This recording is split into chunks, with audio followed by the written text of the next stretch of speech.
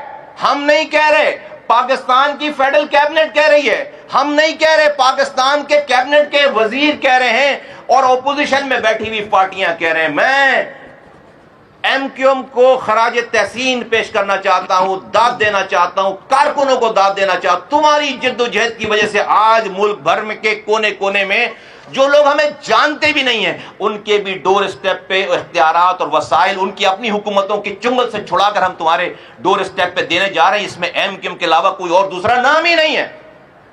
تو آج یہ ہماری جد و جہد کی وجہ سے اللہ کا شکر ہے. میں نے آپ کو بتایا نہیں دکھائی بات کہ کب سے شروع ہوئی ہے بات. یہ تو وہ ہے جب اس سے بھئی ایک دن میں تو یہ سارا کچھ نہیں بنا لیا ہوگا نا، سالوں لگے ہوں گے اس کو بنانے میں، پھر بنا کر پریزنٹ کرنے میں، پھر اس کی جد و جہد کرنے میں. پھر پاکستان کی تاریخ میں پہلی دفعہ، ایم کیو ایم کی تاریخ میں پہلی دفعہ کہ ایم کیو ایم صرف ایک نکاتی ایجنڈے پہ گئی ہے اور ہٹی نہیں، اپنے موقف سے ہٹی نہیں ہے. ورنہ یہ کہیں وزارتیں اور صدارتیں اور ٹھیکے اور چیزیں لے کر کب کی گم ہو چکی ہوتی. ہمارا دشمن بھی ہم پر الزام نہیں لگا سکتا، ہمارا دشمن بھی ہم پر الزام نہیں لگا سکتا. تو یہ میں نے آپ کے سامنے یہ پورا نقشہ رکھا ہے کہ ہم کر کیوں رہے اور ہمارا نقصان کیا ہو رہا. اور میرا نقصان نہیں ہو رہا، پاکستان کا نقصان ہو رہا. ہم چاہتے ہیں ہم اور زیادہ کمائیں، اپنی پاک فوج کو اور زیادہ مضبوط کریں، اپنی ایئر فورس کو اور زیادہ مضبوط کریں، اپنی بحریہ کو، اپنی بحری فورس کو اور زیادہ مضبوط کریں. ٹیکنالوجی چاہیے. دشمن کھڑا ہے، ہر بارڈر پہ لڑائی چل رہی ہے، کہاں سے آئیں گے پیسے؟ اور لوگوں کو پاکستان کی فوج کے ساتھ کھڑا کریں. آج انڈیا ہمارے اس قوم کی انہی محرومیوں کا فائدہ اٹھاتا ہے. آج جو اس نے پروکسیز بنا رکھی ہیں، خدا کی قسم یہ کسی دروازے سے، کسی گٹر کے کھلے ہوئے ڈھکن میں اس کے بچے کے گر جانے کی وجہ سے شروع ہوتی ہے، کسی کے گھر میں پانی نہ ملنے کی وجہ سے شروع ہوتی ہے، کسی باپ کے سامنے اس کے بچے کو اسٹیشن پہ سرکاری اسپتال میں تڑپ کر مرنے کی وجہ سے شروع ہوتی ہے. اس محرومی سے پاکستانیوں کو اس کوگمائر سے نکالنا ہے. سب لوگ ساتھ، اور میں پاکستان کے تمام اداروں کا میں بہت شکر گزار ہوں کے بہاف پر کہ مجھے پتا ہے کہ کہاں سے سپورٹ ہے، میں بہت ہی مؤدبانہ گزارش کے ساتھ میں پاکستان پیپلز پارٹی کے اپنے دوستوں کو کہنا چاہتا ہوں، ہو گیا جو ہونا تھا. ہم شکایت نہیں کرتے، ماضی کی شکایت نہیں کرتے. ہم کہتے ہیں کہ آئیے اپنے لوگوں کو بلائیے، کیمرے لگائی، کوئی بند کمرے میں چھپ کر بات نہیں کرتے. آپ جیسے چاہیں، جہاں چاہیں، جس وقت چاہیں آئیے. ہمارا اس میں کچھ بھی نہیں ہے. آپ کا میرا سندھ بھر میں آپ کی حکومت ہے، ڈسٹرکٹ گورنمنٹ بھی آپ کی ہوگی.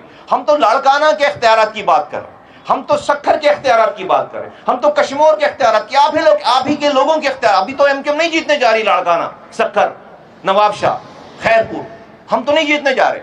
تو آپ ہی کے لوگوں کو پورے پاک ہے، اور آپ اس کی چیمپئن بنے. آپ اس 27ویں ترمیم 28ویں ترمیم میں اس لوکل باڈی کے ریفارم کے چیمپئن بنے، جیسے آج آپ 18ویں ترمیم کے چیمپئن بنتے ہیں. اس سے آپ مضبوط ہوں گے. کسی کا نقصان نہیں ہے، سب کا فائدہ ہے. ہاں، جب لاڑکانہ کو اختیارات ملیں گے تو میرے بھی لوگوں کو اختیارات مل جائے. آج تو آپ کا میئر ہے، حیدرآباد میں آپ کا میئر ہے، آج تو ہمارا میئر بھی نہیں ہے. تو ہمیں تو اس سیاست سے کوئی غرض نہیں ہے. پاکستان کے لوگوں کو اختیارات اور اس آئینی ترمیم میں کراچی، حیدرآباد کی، سکھر کی، میرپور خاص، نواب شاہ کی بات نہیں ہو رہی ہے. پورے پاکستان کے ایک چپے کی بات ہو رہی ہے. یہ پاکستان کا مقدمہ ہے. لیکن اگر یہ بات نہیں سنتے یا نہیں مانتے، ہماری بات توجہ نہیں دیتے، تو میں بہت ہی مؤدبانہ آپ کے سامنے اپنی ایک روداد عرض کرنا چاہتا ہوں کہ وہ جو کہ پاکستان میں نئے صوبے بنانے کے مخالف ہیں اور 18ویں ترمیم کو نہیں چاہتے کہ وہ رول بیک ہو، ختم ہو، میں آپ کو یہ کہنا چاہتا ہوں بالکل وثوق سے کہ اگر آپ نے لوگوں کو ایم کیو ایم کے اس آئینی ترمیم کی حمایت کر کے اس کو لوگوں کو اختیارات اور وسائل نیچے نہیں دیے تو صوبہ پھر پاکستان میں بنے گا، ناگزیر ہو جائے گا. پھر جو ہے وہ 18ویں ترمیم رول بیک ہوگی. کیوں؟ کیونکہ آپ نے اس کی جڑیں مضبوط نہیں کی ہیں. آج 18ویں ترمیم ختم ہو جائے، میں کہوں گا مجھے اس سے کیا مل رہا ہے، میں اس کے لیے کیوں آنسو بہاؤں، میرا اس میں کیا فائدہ ہے.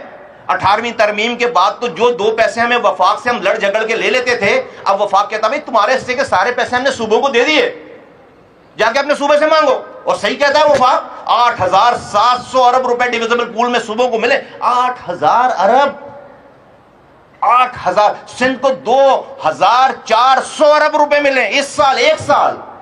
یار یہ کراچی دنیا کے 12 تیزی سے ترقی کرنے والے شہروں میں شامل ہو گیا تھا 300 ارب روپے خرچ کر کے. 300 ارب روپے کتنے پیسے ہوتے ہیں؟ ہزاروں ارب روپے. تو یہ بالکل پھر ہم اس کی حمایت کریں گے. کیا کریں؟ پھر ہم اس کی حمایت کریں گے. پھر اگر یہ بات ہوگی تو پھر ہم اس کی حمایت کریں گے. لیکن میں کہتا ہوں کہ سینس شوڈ پریویل. آئیے ہم سے بیٹھ کے بات کریں، اور پاکستان کے تمام پارٹیز کو جو حمایت ہیں ان کا شکریہ، جن کی حمایت نہیں ہے آئیے پاکستان کو بچانے کے اس عمل کو پورا کرتے ہیں، اس کو مکمل کرتے ہیں. آئیے پاکستان کے لوگوں کو اختیارات اور وسائل ان کے ڈور اسٹیپ پہ دیتے ہیں، تاکہ ان کے اندر بھی سینس آف پارٹیسپیشن آئے، اور سینس آف پارٹیسپیشن آئے گی تو پاکستان کو اون کریں گے. آپ حضرات نے توجہ سے میری بات سنی، میں شکر گزار ہوں آپ کا. بہت شکریہ. پاکستان زندہ باد. آپ نے جن سیاسی جماعتوں کا ذکر کیا وہ تمام پارلیمان میں اکثریت میں موجود ہیں، تو پھر ایم کیو ایم صدر مملکت کے خلاف مواقع کی تحریک کیوں نہیں لاتی؟ پیپلز پارٹی ہی ان کی وہ اس آئینی ترمیم کے مخالف ہے. نہیں، ایم کیو ایم تو اس کے علاوہ بھی بہت کچھ کر سکتی تھی، اور کر سکتی ہے، اور کر سکتی ہوگی. نہیں کریں گے یہ کام.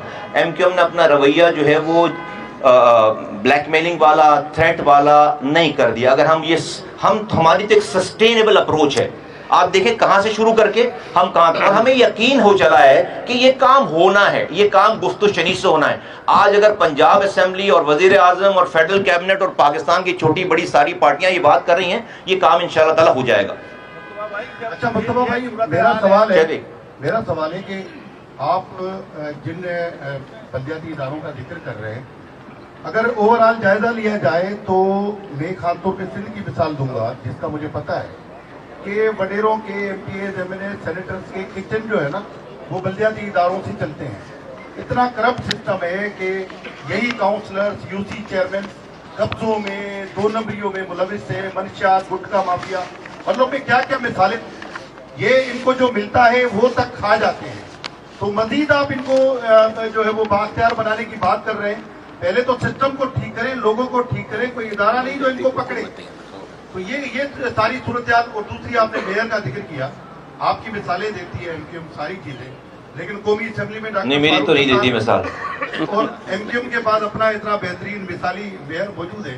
ڈاکٹر فاروق ستار جو ہے وہ نیو یارک والے میئر کو قومی اسمبلی میں یاد کر رہے ہیں. پہلی بات کا جواب میں آپ کو دے دوں، دوسری بات کا جواب آپ جو ہے فاروق بھائی سے ہی لیجیے گا. پہلی بات کا جواب یہ ہے کہ ہم محکموں کی بات، بلدیاتی محکموں کی بات نہیں کر رہے، ہم بلدیاتی حکومتوں کی بات کر رہے ہیں. جب لوگ اپنے لوگ سلیکٹ کریں گے، کرپٹ سلیکٹ ہو جائیں گے، ان کو یو سی چیئرمینوں کو گریبان سے پکڑنے کے لوگوں کے پاس اختیارات ہیں. اسی محلے میں رہ رہا ہوگا. آپ ایم این اے، ایم پی، وزیر کو نہیں پکڑ سکتے. وہ تو کسی اپنے حلقے کے کونے سے ووٹ لے کر پورے حلقے کا. اگلی دفعہ نہیں ہوگا، کیونکہ اس کے بچے بھی وہیں پڑھ رہے ہوں گے جہاں اس ووٹر کے بچے پڑھ رہے ہوں گے. وہ اسی گراؤنڈ پہ رہنے والا ایک عام آدمی ہوگا. اس نظام میں یہ خوبی ہے کہ کوئی بچ نہیں سکے گا، اور کسی نیب کی ضرورت نہیں، آپ کو کسی اینٹی کرپشن کی ضرورت نہیں. اگلی دفعہ لوگ خود اس کا احتساب کریں گے. 10 لوگ جمع ہوں گے، جا کر دروازہ کھٹکھٹائیں گے، گریبان سے پکڑ کے اس کو نکالیں گے جو کرپشن کر رہا ہو. آپ اس کو اختیار دیں تو صحیح نا. تو اگر بھئی آپ اگر اوپر لوگ خرابی پیدا کر رہے ہیں تو آپ اس کا مطلب نیچے کے لوگوں کو اختیار دیں گے نہیں. تو یہ بالکل اس نظام میں ان بلٹ ایسا میکنزم ہے جس میں اکاؤنٹیبلٹی جو ہے وہ خود بخود ہو. یہی تو ہمارا رونا ہے، یہی تو ہم کہہ رہے ہیں بار بار. جی شاید بھی آپ کچھ کہہ رہے ہیں. سرکاری سب پہ بھاری کی بات ہوتی ہے، تو کیا ایم کیو ایم میں بھی جو ہے یہ فقدان لیڈرشپ کا نہیں ہے کہ پیپلز پارٹی تو ایم کیو ایم کو ہر مسئلے پہ اسپیکر کا ووٹ لینے، صدر کا ووٹ لینے پہ راضی کر لیتی ہے، لیکن جو ہے جب ایم کیو ایم کو کچھ دینے کی باری آتی ہے تو پیپلز پارٹی منہ پھیر لیتی ہے. ایسی صورتحال میں 18ویں ترمیم کی بھی ایم کیو ایم نے حمایت کی، لیکن فائدہ کیا ہے کراچی کو اب تک آپ کے وفاق میں بیٹھنے کا؟ شاہد بھائی، ایم کیو ایم کی لیڈرشپ میں قوم کے مسئلے پہ کوئی اختلاف نہیں، اسٹریٹجک ایشو پہ کوئی اختلاف نہیں. ایم کیو ایم کی ورکنگ میں قوم کی، اجتماع کی، کوس کی جب بات ہے